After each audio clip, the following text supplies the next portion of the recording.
All right. Welcome again, everyone, and thanks again for joining the webinar from the Epilepsy Foundation of Connecticut. My name is Monica Anzalone, and I'm the Director of Programs and Services at the Foundation. And tonight, our topic is on epilepsy and autism, and our presenter is going to be discussing the link between epilepsy and autism, as well as some issues that are unique to children that have both epilepsy and autism. There will be time for questions at the end of the presentation.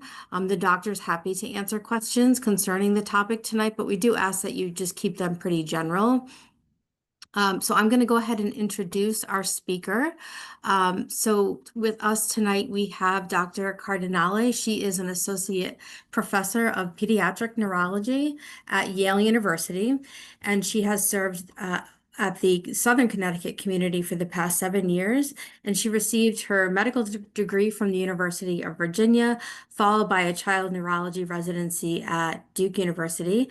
And that was prior to coming to Yale. She's always held a particular interest in neurodevelopmental disorders, and her mission has been to provide comprehensive neurological and neurobehavioral care for kids with epilepsy and developmental disorders. Her clinical experience includes kids and young adults with complex genetic and metabolic disorders, as well as neurocutaneous syndromes such as tuberous sclerosis. With that being said, I am going to give controls over to her. All right. Let me see so I should be able to just move the slide. How does this work? So I'm going to give you the controls now, so you should be able to advance them yourself. Mm. Oh, did I do that? Yes. All right. Okay. Hi everyone. Thank you for inviting me, Monica.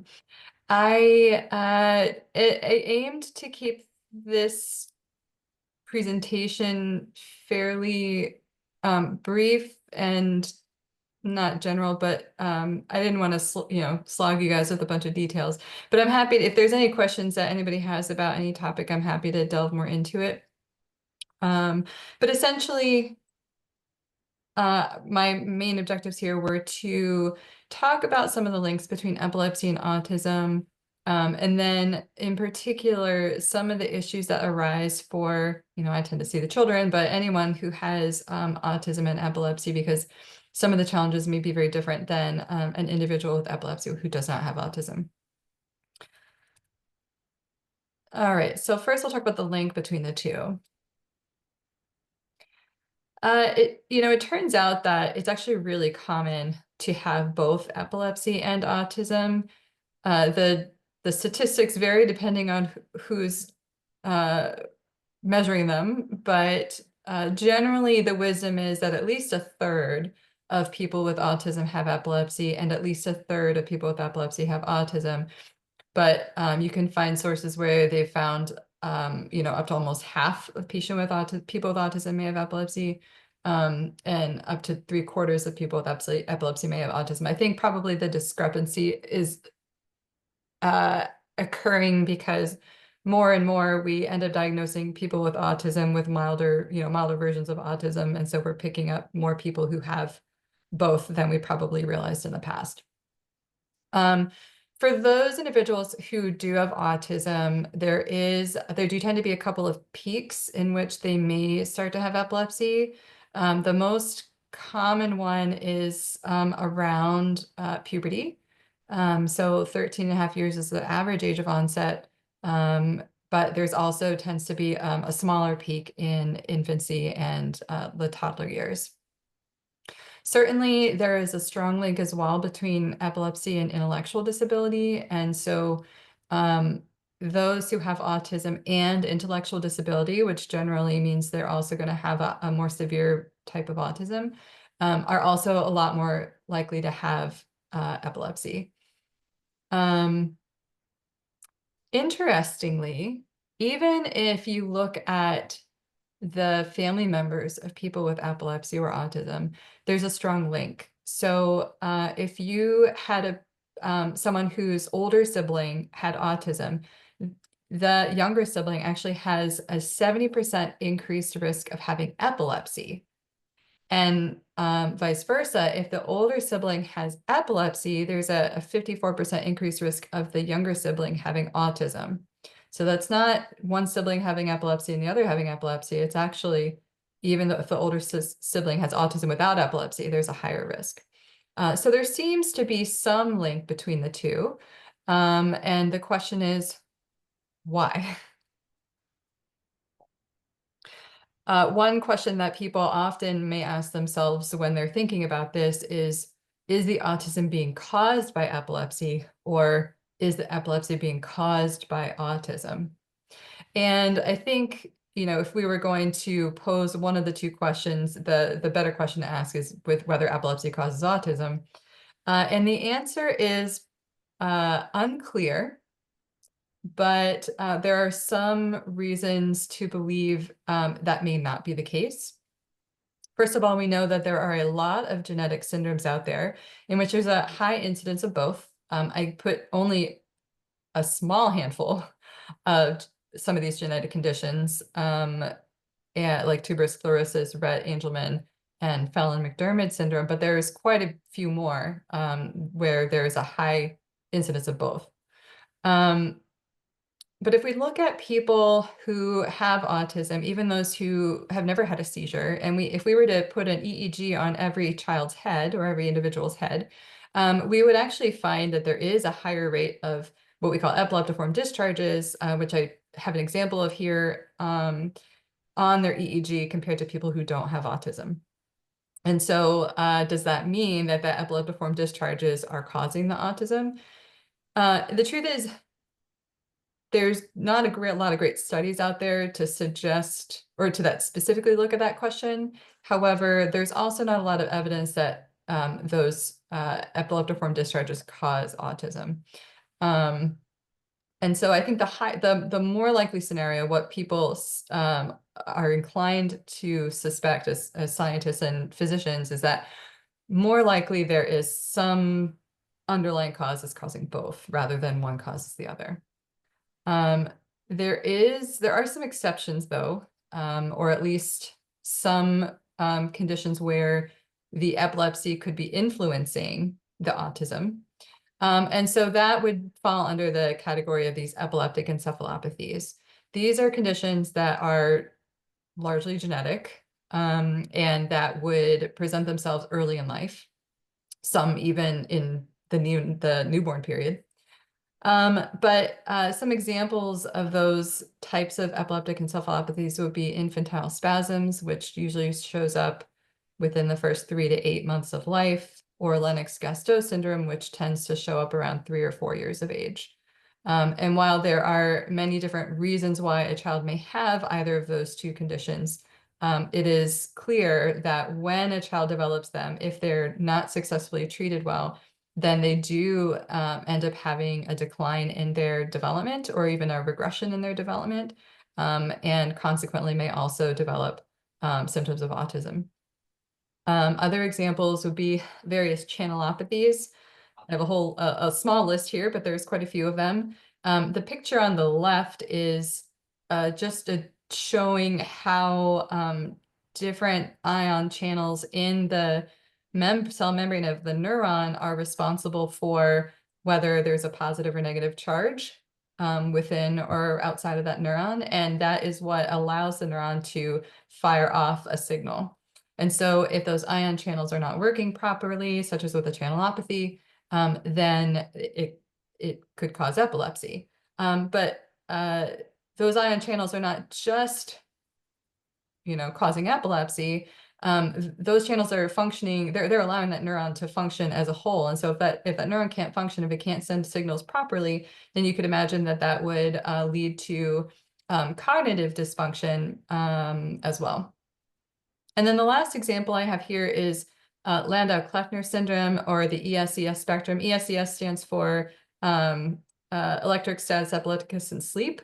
So these are individuals who don't have frank seizures necessarily, but if you were to put an EEG on their head and they fell asleep, it would look very similar to this picture of the EEG down in the corner where all of these discharges are occurring pretty much all of the time. The reason why I'm bringing this up here is because if this occurs, it's usually occurring in a young child, say 3 or 4 years old. And rather than developing seizures, what they can develop is a cognitive issue. And so with Landau-Kleffner, for example, the main presentation of that, the main symptom of that is actually a regression of language, where the child has difficulty coming up with the right words. And so you could imagine how that would potentially look to someone like autism, because all of a sudden this child is no longer speaking to people. And when they have trouble communicating, then they may become more withdrawn. And it's not because their social skills have regressed necessarily, but it's because they're getting frustrated. And then also on that spectrum of ESES could be a more broad type of cognitive decline, where it's not just language, but it's also intellectual ability to function as a whole. And so it's important to know about that, because that is not autism. That is an epileptic encephalopathy that can mimic autism. And so we want to keep that in mind, because that can be treated in a different way and may not result in a lifelong autism diagnosis, or shouldn't. So why do these occur together? There's a lot of different possible reasons, some of which are probably combined. Again, DEE stands for developmental and epileptic encephalopathy in this diagram. But some of the reasons are, again, the neuron is responsible for creating signals throughout the brain that allows it to function properly. And if there is something that is disrupting its ability to do that, then it can both cause seizures where there's abnormal electrical activity, and cause developmental issues. And with autism, we know that there is often a difference in the synaptic connections and plasticity. That is the ability for synapses, for the neurons, to make connections that are appropriate and to get rid of connections that are not, or connections that are not as useful. And so in a child with autism, they may have a lot of extra synaptic connections that are not needed, that are clouding the picture for them. Or they may have connections that have become really rigid, and they're not able to change and adapt with the environment. And so if your neurons are not able to down-regulate their synaptic connections, they may create some circuits that allow a higher risk of seizures to develop. GABA is an inhibitory neurotransmitter in the brain. And so again, for children with autism, they often have impaired inhibition. And so it's like a lot of signal to noise, or a lot of noise amongst that signal that can make it hard to understand or appreciate what is going on in their environment, to allow them to focus on the things that they need to focus on versus maybe the small details. And so similarly with seizures, if you don't have proper GABA transmission or regulation, then your neurons are going to be firing too much because they're not being inhibited as much. And so then that can lead to seizures as well. Functional connectivity is more to do with the overall brain circuitry and where neurons are making their connections across the brain.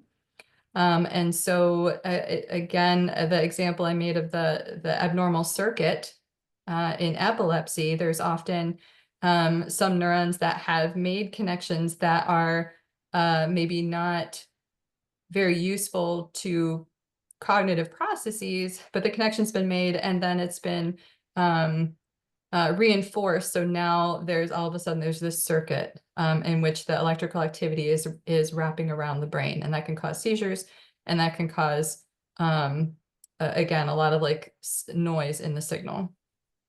Neuroinflammation, I think, is a newer concept. among neurologists and neuroscientists, this idea that brain inflammation may be causing a lot of different developmental issues, epilepsy, among among many other neurological processes. And so this is sort of a field in which we have a lot more to discover. And then the last bit here, the mTOR hyperactivation. So the mTOR pathway is just a signaling pathway in the cell of the neuron that tells it whether to make proteins or not make proteins, and basically whether a cell should be dividing and whether there should be more cells or not.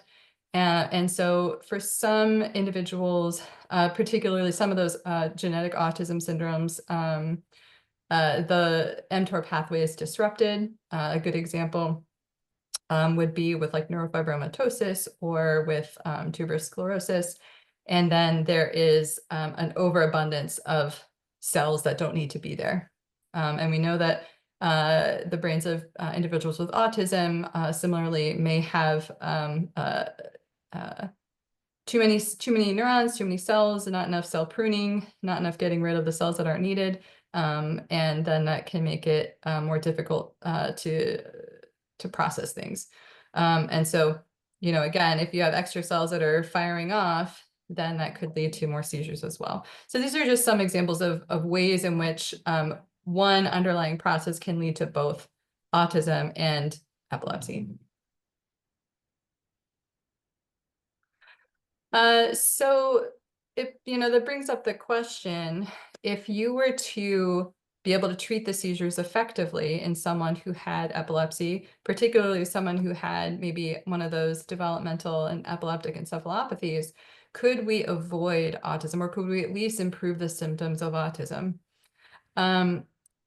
Right now, there isn't any trial that has looked at whether treating EEG changes, regardless of seizures, would help with autism. So, if the child had an EEG, they don't necessarily have seizures or epilepsy, but their EEG showed a discharge, would putting them on seizure medication help with their autism symptoms? There actually has not really been a trial that looks at that yet, believe it or not. So the jury is out on that one. We do know that in the case of infantile spasms, for example, that if you treat the infantile spasms quickly, and you're able to prevent them from kind of cascading into a more difficult to control epilepsy, then developmental outcomes are much better for that child. We see even in children who have tuberous sclerosis who have a really high risk of infantile spasms, if we were to monitor them with EEGs as infants, and we were to start treating them with seizure medication even before the infantile spasm started, like as soon as that EEG changed into showing epileptiform discharges, in that case, if we can prevent the infantile spasms, there seems to be a better chance of having a good developmental outcome and less risk of having autism. So at least in that case, there seems to be some benefit to aggressively treating the epilepsy in terms of the autism. As far as the other epileptic encephalopathies go, they're not as well studied in this regard, although there are studies ongoing that are looking at that. And it does seem, at least in some cases, that may be true as well for those. If you can improve seizure control or have, fairly good seizure control, which is hard to do in those cases, but if you can, then there seems to be some trend that it does improve developmental outcomes in those children. All right, so what are some of the challenges that people face, either the patient themselves or their family members or caregivers, when we're talking about someone who has epilepsy and autism? And I'm sure as the caregivers out there, you are even more familiar with this than I am, but these are some of the things that I come across in my practice. So first and foremost would be diagnosing epilepsy. If you have a child with autism, especially a nonverbal child, sometimes it can be difficult to understand what exactly is happening in a given episode. The child themselves, being nonverbal, cannot articulate what they're feeling, or whether they have any awareness of what's happening during the episode. They may have stereotypies, repetitive movements, or they may have staring episodes, which can often look like a seizure, but aren't, and vice versa. There can be seizures that can look like behavioral staring or stereotypies. And so it can be challenging to differentiate between the two. Sometimes children may have outbursts of aggression or anger, and people ask me, could that outburst itself be a seizure? The truth is that the vast majority of the time, aggressive outbursts are not epileptic, but we do know that there very occasionally are people, not just with autism, who have what we call ictal aggression or ictal psychosis, that can look like a behavioral outburst. So it's really important to try and really pin down, okay, when that individual has an outburst like that, is there anything that tends to trigger it? Is there a potential cause in their environment, or that could be setting them off? If not, then maybe we should be considering, could that possibly be a seizure? And then the other challenge is that a lot of times in someone who is more severe autism, it's hard for them to be able to tolerate having an EEG placed. Some even have difficulty with just the quick 45-minute outpatient EEG, but others, when we maybe want to try and capture an episode on an EEG and we want them to be inpatient for 24 plus hours, that can be really challenging to keep them in this one room that they're not familiar with. It's an unfamiliar environment, and there's something on their head that is uncomfortable. And so that can be really challenging. And I certainly have patients who I have to make my best guess as to whether any given type of episode is seizure or not, because I know that we won't be able to get that EEG. Another challenge that often is faced is just side effects of treatments. So, anyone who has epilepsy and is on anti-seizure medication has to deal with this. But in my experience, individuals with autism are often more sensitive to side effects from a variety of different medications. And I found that they may often have even like the opposite reaction that you might expect. Like, for example, a medication that's supposed to stabilize mood will cause agitation, or a medication that's supposed to help them sleep makes them more hyper. And so we have to be careful with that. Also, the individual may be on other medications that are helping with some other aspect of their autism or other comorbid problems, and those can interact with the anti-seizure medications. There are some medications that might cause weight gain or a higher risk of metabolic syndrome, which includes diabetes and high cholesterol. And then if you pair that with an anti-seizure medication that could also do the same, then you're putting them at a higher risk. Similarly, several anti-seizure medications have the potential for liver toxicity, as do some behavioral medications. All of these meds work on the brain, and therefore all of them can cause sedation or brain fog. And then if you put several together, then that can make that worse. And then lastly, there are a number of anti-seizure medications that can either increase or decrease levels of other medications. And there are other medications that can increase or decrease levels of the anti-seizure meds. So it's important for the doctors to always know what kind of medications the individual is taking, so that we know, do we need to be increasing the dose or decreasing the dose? Do we need to be getting more frequent levels? And then I would just highlight a few of the anti-seizure medications that in particular have been known to cause behavioral issues in anybody, but particularly in those with autism. So I think the one that people are probably most familiar would be levetiracetam, which is, the brand would be Keppra. This medication can cause increased irritability or hyperactivity, particularly hyperactivity in young children, but it can also cause increased anxiety and even depression, particularly in adolescents.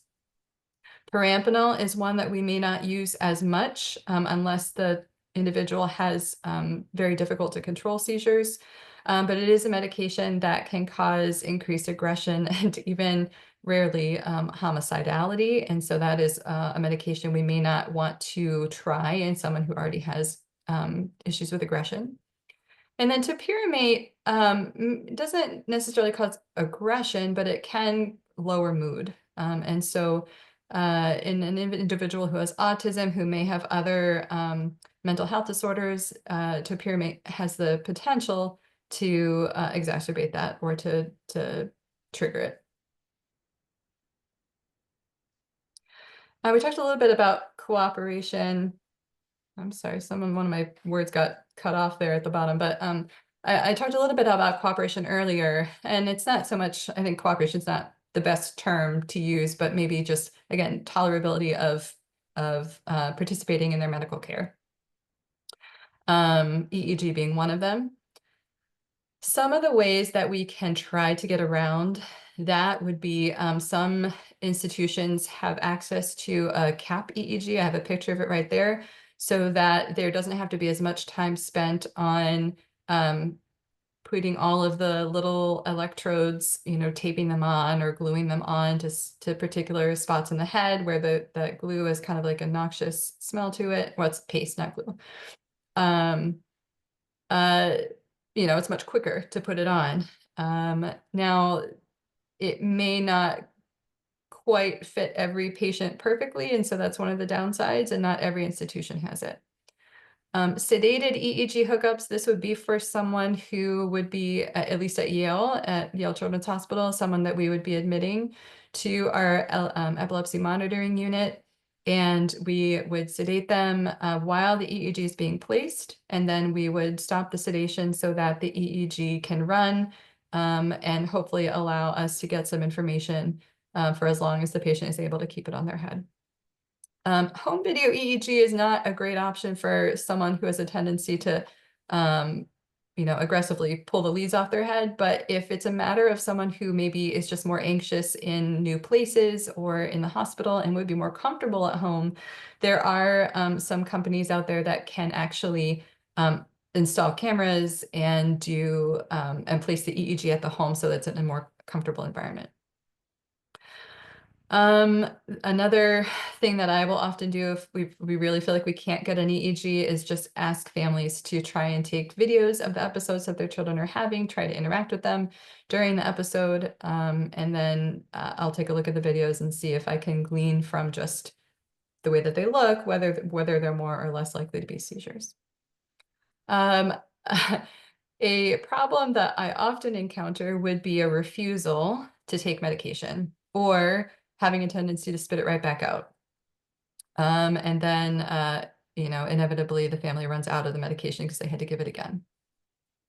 So some potential options would be, of course, you can try to mix the medication in a beverage or a small amount of soft food, if it's a liquid, for example.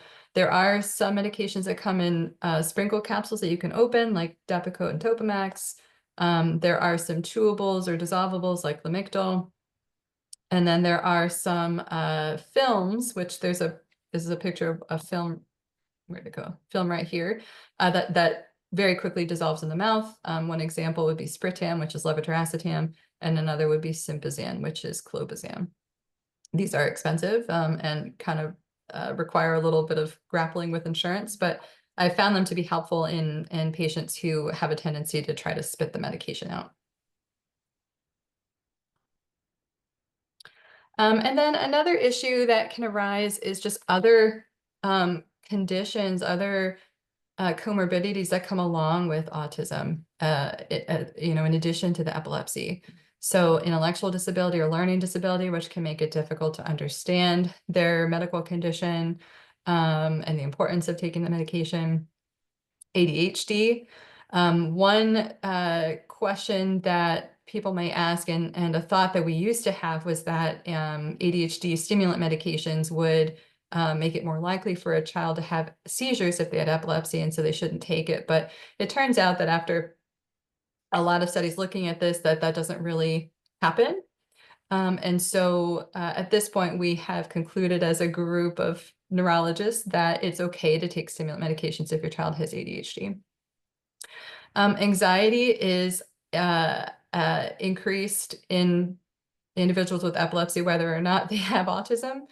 And so this can be exacerbated, particularly, if an individual has seizures, that the seizures themselves may be anxiety provoking because they're disturbing and scary. And then even more so if the seizure results in a visit to the emergency room or a hospitalization. And so sometimes I've seen individuals who really, for a period of time after a visit to the ER or a hospitalization, they just really don't act themselves for a while because they're still dealing with the anxiety of that event. And then insomnia would be another condition that is common among those with autism, but that unfortunately can be a problem for those who have epilepsy because lack of sleep is one of the things that can lower a seizure threshold and make it more likely to have a seizure. Additionally, if you have a person with autism who is waking frequently, if they have epilepsy, it's at least worth considering whether the frequent waking may be because of seizures. More often than not, it's not. It's more behavioral, but if you happen to notice that they're biting their tongue or they're becoming incontinent overnight, or you have a video monitor in their room and you see that they have unusual movements during their sleep, then certainly something that we should be thinking about. Other things in this little diagram, mood disorders, OCD, these are, kind of variations on the same theme. All right, so what are some opportunities that we have here? For one, there are some anti-seizure medications that actually can be helpful in terms of mood and behavior. Again, I said earlier that sometimes a patient may have the opposite reaction that you were expecting, and that does happen, but we still think that it's worth trying these medications like lamotrigine and valproic acid, which are mood stabilizers that are used in patients even without autism, as well as carbamazepine or oxcarbazepine. Those medications have been found to have some favorable effects on behavior, and so you may see those being used for both purposes. And then more recently with CBD oil or cannabidiol, there have been some studies looking at specifically the use of CBD oil for anxiety associated with autism, although those studies are pretty small. And then there's actually an ongoing study right now looking at the use of cannabidiol for patients who have tuberous sclerosis and autism with behavioral issues, and whether the cannabidiol can help with those, aside from just helping the epilepsy. Another thing, another opportunity would be, as we mentioned before, where if a child has what seems to be an autistic regression with fairly normal development, and then at somewhere between 2 and 4 years old, they have this regression. Certainly, especially if the regression seems to be mostly in terms of language and with withdrawal, social withdrawal, then it's worth thinking about whether or not that child may have ESES or Landau-Kleffner syndrome. And that's important because it's treatable. There are specific treatments for those conditions, and it's reversible. And so if we can treat them effectively, then the quote unquote autistic symptoms may go away. And then, as I mentioned earlier as well, if the child happens to be known to have tuberous sclerosis based on prenatal testing, or they're identified in the neonatal period because of certain marks on their skin, then it's important for us to be looking at regular EEGs and starting treatment as soon as possible to prevent infantile spasms from happening. In this day and age, genetic testing is rather widely available. Whole exome sequencing is the test of choice. This is a recommendation from a number of societies, including the American Epilepsy Society. And basically, it's looking at just thousands of genes and whether any of those genes may be associated with autism or epilepsy. So if you were to do a whole exome sequence in people with autism in general, regardless of epilepsy, then the yield of finding a genetic change that might be relevant is about 23%. Not bad. But if you specifically look at those who have autism and epilepsy, that yield goes up significantly to about 60%. So again, I think that just goes along with the idea that the underlying mechanisms behind autism and epilepsy tend to be, like the channelopathies or the mTOR activation issues, and so those tend to be genetic.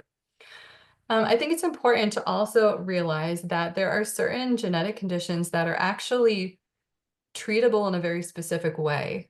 And if we can treat them appropriately, quickly, we can certainly help control the epilepsy better and hopefully help with the overall neurodevelopment as well. And so I put some examples here, but like a GLUT1 deficiency is a condition where blood sugar, glucose doesn't get up to the brain.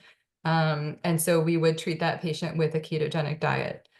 Sodium channelopathies, where the sodium ion channel is not working properly.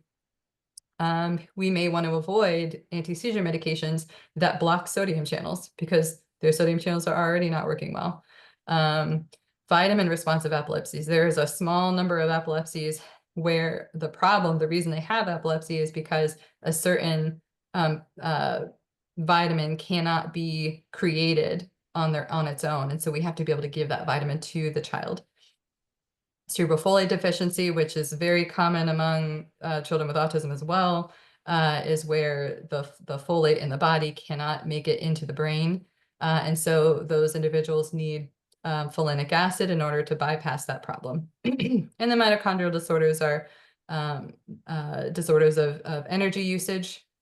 And there may be certain medications that won't cure it, but may be able to help the body to use energy more effectively. And the brain is a high energy organ, and so it benefits from improving energy consumption.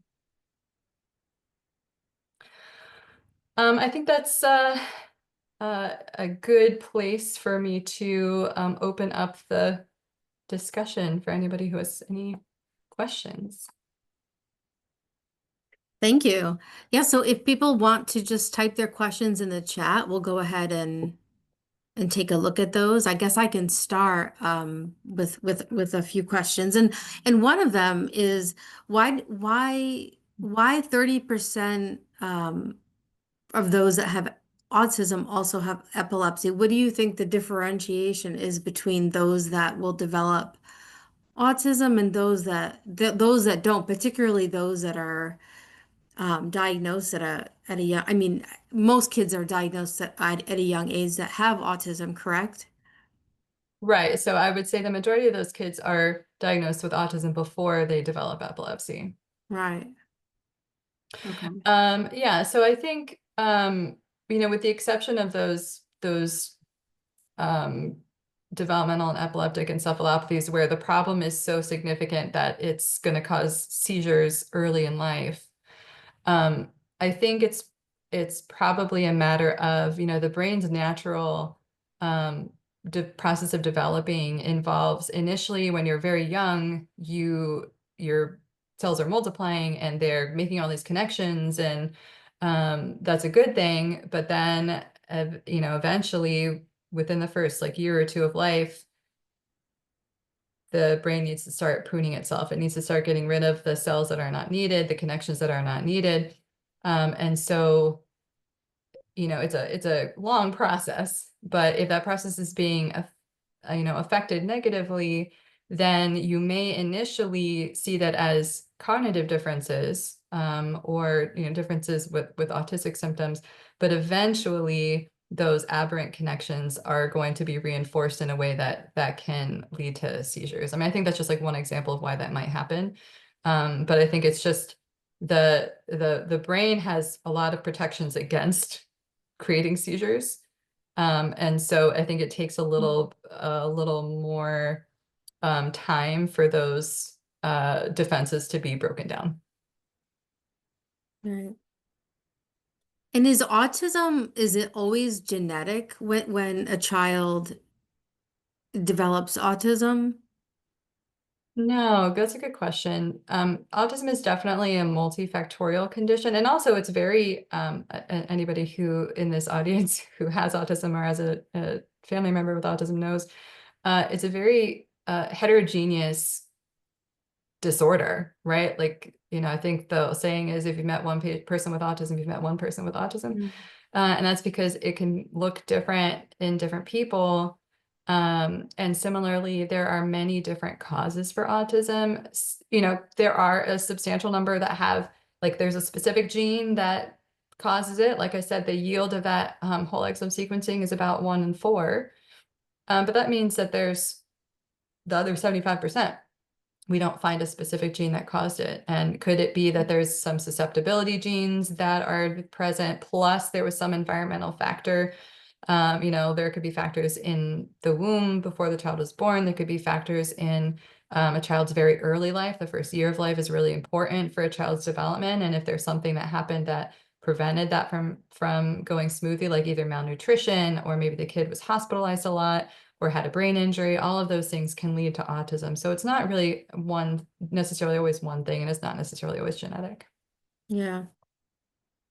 And I actually had a question from somebody prior to the start of the webinar tonight that specifically had to do with like behavioral concerns. This particular child, I guess, is on Keppra.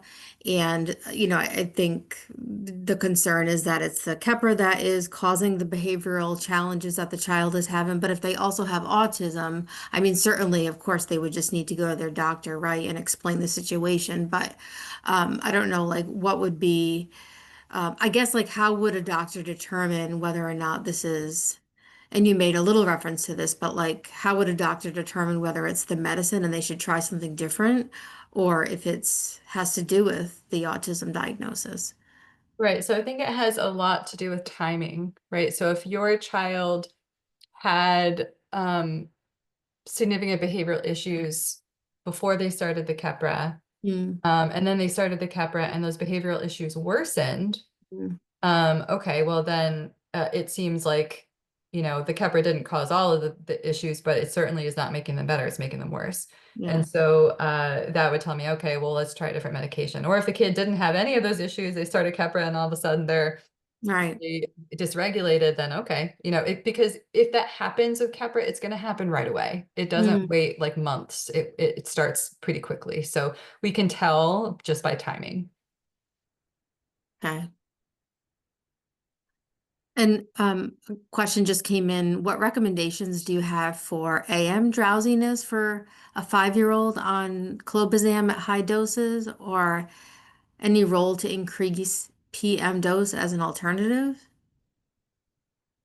Right. So with clobazam, it's a medication that stays in the body for a while, first of all. So you may even find some people who only give it at night because it theoretically should stay in the system all day. But for that reason, if a child is on clobazam and they're really struggling in the morning, it may be useful to try and move some of the morning dose to the evening. So like say, for example, you were on 3 mLs in the morning and 3 mLs at night, maybe you try to take 1 mL in the morning and 5 mLs at night. So it's still the same total daily dose. I mean, that's just like, one strategy that I use sometimes. Hmm. Thank you.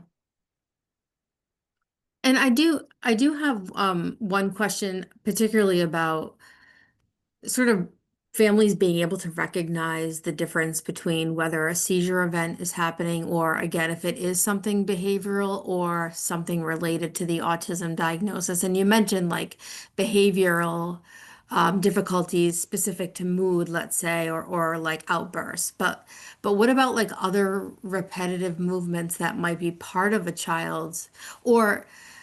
child's autism, and yet maybe also could be potentially seizure related? Like, let's say if they have focal seizure activity, and I don't know if you have any, and that's something when we do trainings also always comes up. Like, how do you determine the difference for a child or even an adult that has an intellectual disability or autism?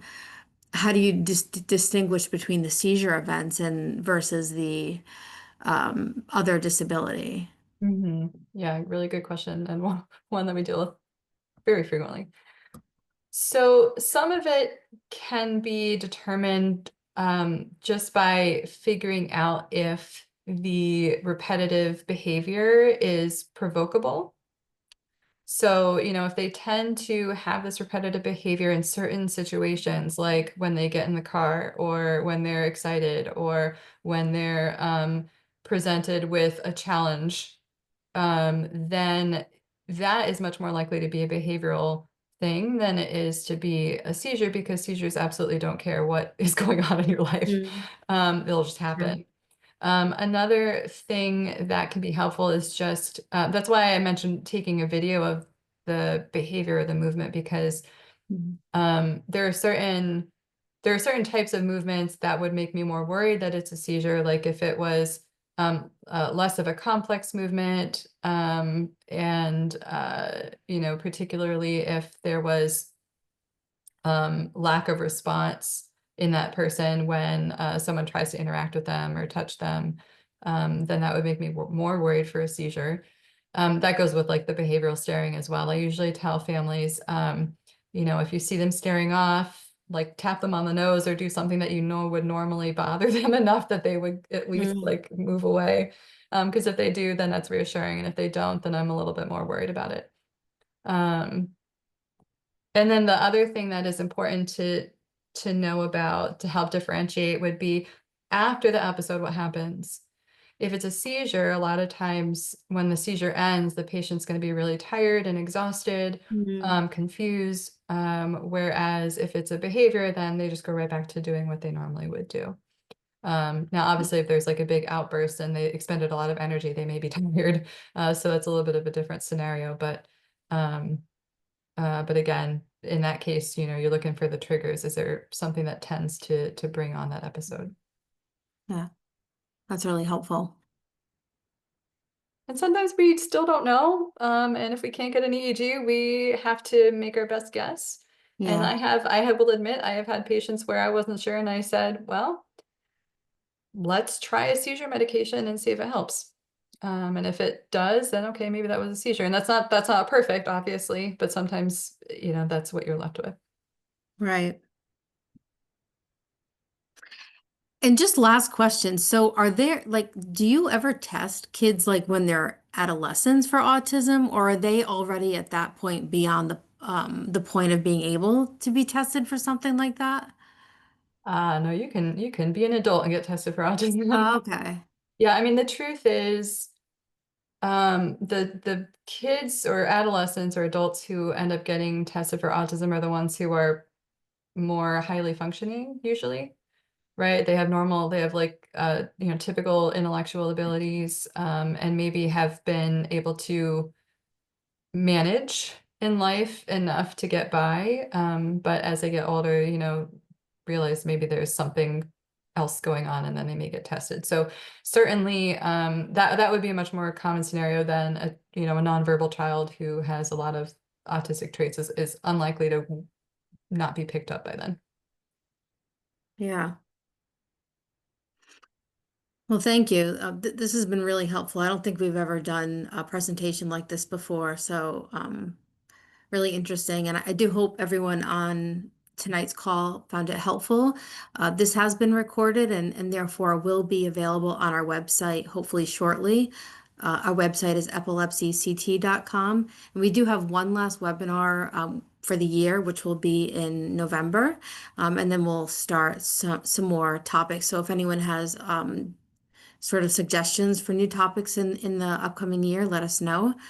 Thank you, Dr. Cardinale, for your time and just your expertise in this on this subject matter. It's been really great, and thank you all for joining us tonight. Thank you. Have a good night. Have a good night, everyone. Thanks.